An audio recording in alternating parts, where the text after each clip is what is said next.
My name is Deja, and I hope you find serenity. I hope you find serenity. I hope you find serenity. Y'all, I was trying to watch a movie, and I literally turned that movie off and switched to being like making this video because it's so it's so crazy just the amount of, in particular, gun violence that they're trying to normalize in our media. It's like the last few days or few weeks really, whenever I cut on a movie, I'm noticing like somebody's dying like in the first scene. I'm like, oh, interesting. I mean, I have been noticed that movies were more violent, and I've been like a more sensitive person. Like I be skipping through movies. Like if I watch a movie and it's too much violence happening, I'm just 30 seconds, 30 seconds, 30 seconds, like trying to pass by the violence to get to like, okay, what's the story though? Because I am a movie lover. Like I've always gone to I have always gone to the movies with my family. That's a big part of my childhood. Like my family loves watching movies. With my mom's side of the family, it's like taking us to the movies. Like we always, any new movie that came out, like we as a family would all go out, and that was like a big deal for us. And on my dad's side, my brother on my dad's side always had the bootlegs and the DVDs with hella movies on there. So he was like the original Netflix. He used to be giving me these DVDs with like 10 movies on them, all the new movies that's still in theaters, and I would already have them and stuff. And like, I love movies. But I am having a hard time with action movies right now because I'm like, y'all really do too much. And I love adventure and interesting stories. I think that that's really cool. I think it's beautiful how different creative minds can come together to bring a story to life like that. The art of storytelling is a beautiful thing. So I want to, explore like the new movies that come out or whatever. But then I'm like, dang, y'all really doing too much. And you wonder why in the United States there's so many mass shootings. Are you serious? You might think on a personal level that you in particular maybe have a strong mind and you can watch that kind of violence and not perpetuate it. But you have to remember that these little babies are watching this, and this is going into their subconscious mind. Even if they're not trying to watch it, like movies are just everywhere and they're so accessible. So even a really young child can be already witnessing these movies, and there's so much use of guns to the point where it's really romanticized. And even the good guys have all the guns too. So the characters in the movies that, they're kind of like portraying like, oh, this is the one who has the moral grounds. This is the one you should be like. And they're literal fucking murderers. And then there's really, in some movies you might see, but there's really no acknowledgement of the spiritual side of death. It's like death becomes so like, oh, whatever. Because we're witnessing people die just way too much. I think it's too much. And I'm actually saying no more and more to movies now. Like I'll start a movie, and if someone starts shooting, like this movie, I just cut it off. Like someone got shot, and I was like, oh, I'm good on it. I don't need to witness death every day of my life. It's literally too much. It's too much, y'all. And yeah, I've been aware for a while. I've been reminded over and over again that the media we take in, it's just like the food and the water we take in. So if I'm really about that holistic life, like holistic health, then the health of my movie choices has to change. The health of my movie choice has to change. And yeah, I love comedy for that reason. Comedy is my favorite genre because I feel like when I'm watching comedy, it maintains that lightheartedness that I need. And the purpose behind it is to make me laugh. And I resonate with that. I'm like, I'd rather laugh than be traumatized after watching a movie. But I'm still like, I'm a Pisces, I'm a deep person. So I like movies that tell a story, even like it doesn't always have to be a funny story. Sometimes it's a serious and real story. And I want to hear those stories too. And I want to see visuals with those stories. But I'm tired of like this fake stuff. Like, let's get back to telling like the original stories of the ancestors and bringing them to life. And if y'all are aware of anything like that, if anything is coming to mind when I say that, please put it in the comments. Like if you know of an artist who's creating like some storytelling content that's really cool. Like I need to just be checking them. Like, And that's the blessing of having this social media and having things like YouTube, where you get this personalized, like real life, like you're being entertained, or like you're like passing the time, but with real people and real stories. And in reality, there is death and there is violence and all these things, but not so much, not in such a perverted way like what's going on in the movies. Also, I know y'all know this, but I'm gonna say it anyway, like, they're really over sexualized as well. Like, and I've noticed this since I was a little girl, like there always has to be some kind of like sexual aspect to these big movies, and this, what's the word I'm looking for? Se me fue la palabra.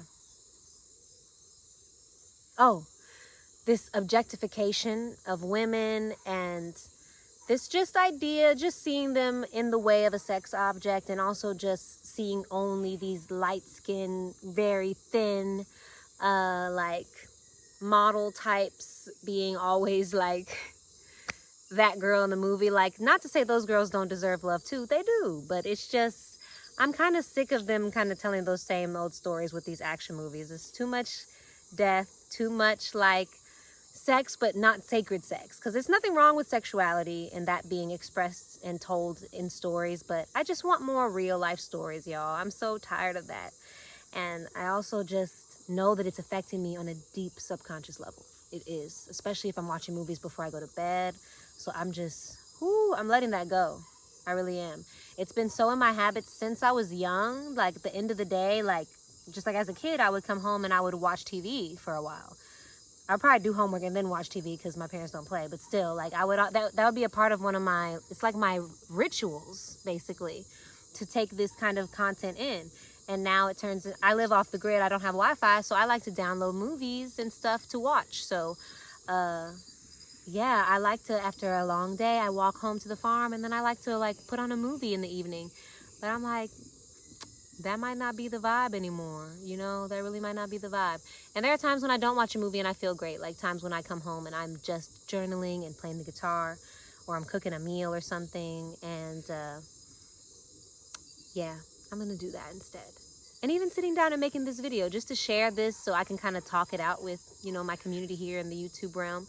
And share it with y'all, because I do think it's important to be that reflection and that reminder for y'all too. Like, really be mindful of what we're consuming media-wise. Same with stuff on Instagram. Like, if you really resonate with it, go ahead, take that content in. We each have our different styles. I'm not saying that you have to be like me, but I'm just definitely seeing that there's just oversaturation of violence and sex. And then when those two things come together, we see what happens. And I'm seeing a lot of that energy, in particular in the United States. And I'm not vibing with it. I'm really trying to just let that go. And I was inside the house watching this movie where people are getting shot, when meanwhile, look at this. Look at the view.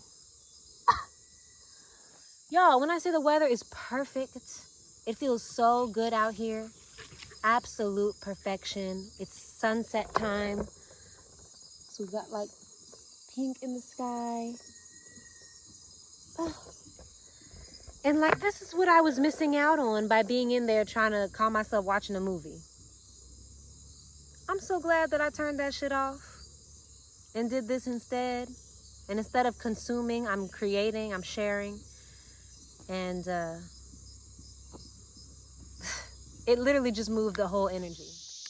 Peace and greetings, y'all. I'm back again.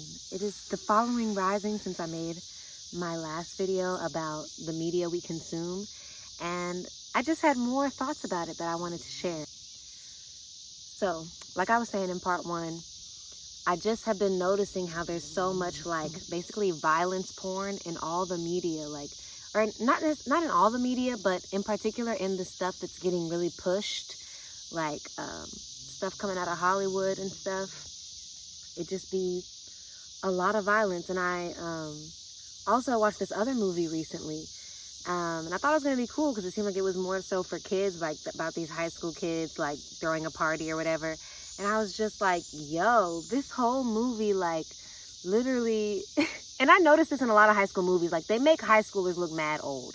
and they have grown women playing high school girls, and they are very sexualized. Like, they show them even, like, you know, like in this particular movie, like they even had a nip slip of a girl, and obviously the actress, I believe, is over 18, or at least 18, but she's playing a child. She's playing like a 16-year-old girl. So I'm like, how is this okay to be like, you know, just the way they over-sexualize young girls in these movies, still to this day, and definitely in the past as well, and also how they have grown women playing high school girls. So I think it creates this disconnect for young women watching that, because it's like this idea that that's how they're supposed to already look and already be so sexual when they're going through puberty. In reality, like, it's actually a very, like, it's a time of, like, going through puberty and a lot of initiations, and there's a lot of change, and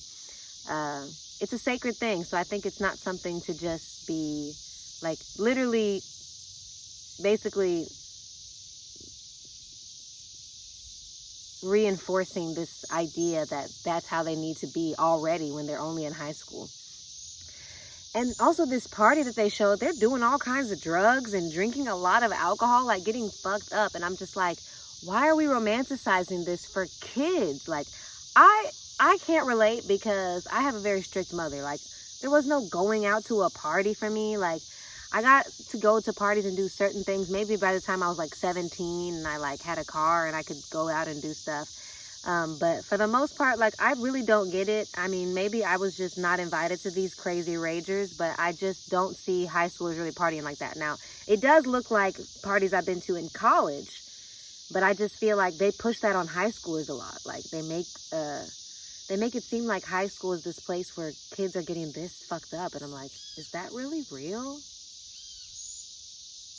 And maybe for some people it is, but honestly, it doesn't have to be. And I really feel like it's wrong to even put that kind of content out, because these kids are so, like, their psyches are so vulnerable. They're just taking in all this content and all this information, and that makes it a deep imprint on who they're going to be, kind of decisions they're going to make. So I was just like, damn, this is crazy. And I do notice, yeah, like I said before in part one, like, it's just a lot of over-sexualization, in particular of young women. It's like, is anything sacred anymore? Or is it just for the shock value? Even I notice on Netflix now, like, a lot of the things being pushed are like documentaries about somebody getting murdered. And I remember back in the day, I used to watch this kind of stuff. I don't know if y'all remember this show. I think it used to come on E! Or something, or I don't know, one of those channels, but it was called Snapped. And it was a lot of times like about like spouses who had killed, like someone who killed their spouse, and telling the whole story and all that. I used to watch that stuff, but I remember vividly how I used to feel so scared after watching it. I would like binge watch it because they would have a bunch of episodes on at once. That's where the binging really started, y'all. And then I would be scared that night. I would be really scared about turning around corners and all these different things, because like it was feeding the fear in me. And even like it breeds people to be like that when that's what's being pushed and that's what's being, you know, taken in, consumed. Yeah, we have to be very mindful, very demure, very cutesy with the media we take in. I'm sorry, I had to throw one in there because, I mean, I can't act like I'm not hearing that. But I like it because it is, like, very mindful. We do have to be very mindful, y'all. We do. Like, what do you really want to consume, and who do you want to be? And also, what kind of media are you going to be letting your children consume? Because really, they're the ones who are extra vulnerable because they're still being molded. You know, those first 7 years in particular, and before 7 years old, kids now, they know how to use the internet. Like, if they got a tablet, if they are existing in the world, if they have social media even, which is wild if they have kids that little having it, but still, like, they're taking in content. Even kids that don't have social media, like, because so many of us use it, I think they still end up seeing it through us. You know what I mean? Like, sometimes I'll be on social media somewhere and, like, kids will come up to me and, like, kind of look at my phone and stuff, and they're very interested in it, even at a very young age. So whatever's going on in the collective, they're sensing it. They're taking that in. They're absorbing that. So that's why I'm just putting out as much love as I can. as much positivity, as much like be yourself, follow your heart, listen to your spirit, listen to your guides, because yeah, that's the stuff that actually feels really good. Living in true alignment with yourself is actually what feels great. And not trying to live your life to please others or to be something that's not really aligned with your heart, to be something not for yourself, but for everybody else. But being your true self, being your authentic self, ends up being better for you and better for everybody else. So everyone wins. Everyone wins when we choose self-love and self-care and putting our well-being above everything else, including our mental well-being, like for real. What kind of stories are we feeding ourselves? All right. I think that's all I got to say about this for now.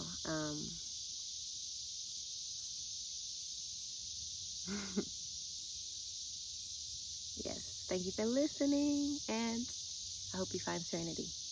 Hope you find